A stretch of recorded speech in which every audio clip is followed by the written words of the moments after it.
subcontractors may be generally suffering, and nobody wants to see that.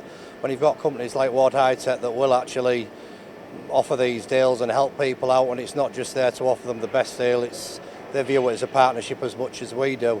And when they can do that and help the economy grow and British industry and British engineering, it's always a pleasure to see when it's just not your business.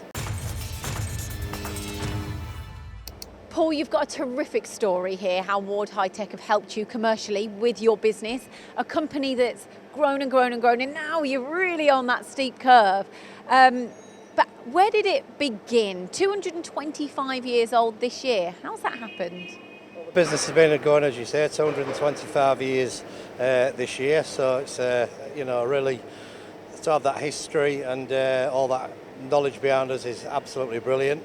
2020 we were bought out in August, September time with new owners and new investment, and then obviously that's when the journey begins to start all of our machining internally again.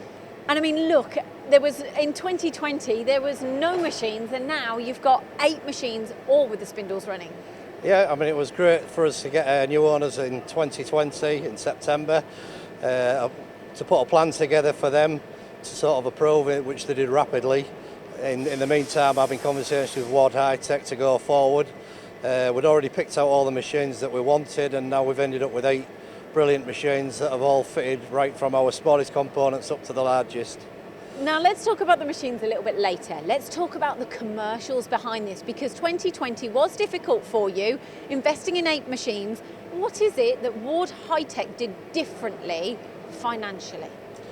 Well, I think for us, starting from scratch, needing heavy investment over 8 machines, really it was looking at getting the all-round package off these people. We had a look at other companies, but Ward High Tech for me seems to be giving us the best options. The payment terms, obviously with COVID and the situation, everybody looking forward and not knowing how the world was going, and a lot of doubt in places. I think they had thought this through long and hard, and the payment terms that they were offering and the deals that they were offering people, I think they'd really catered for, cornering quite a large sector of the market.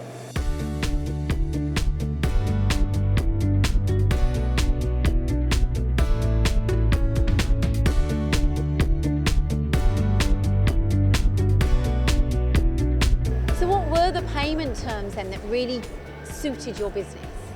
I think really it was the buy now pay later scheme.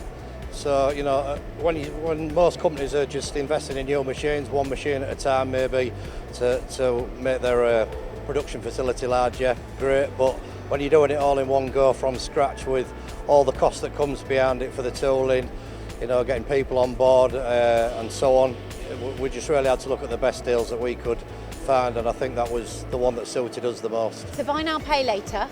Yeah. What happens here? Well, it's basically you're ordering the machines, and there's payment terms to be discussed at the beginning of that.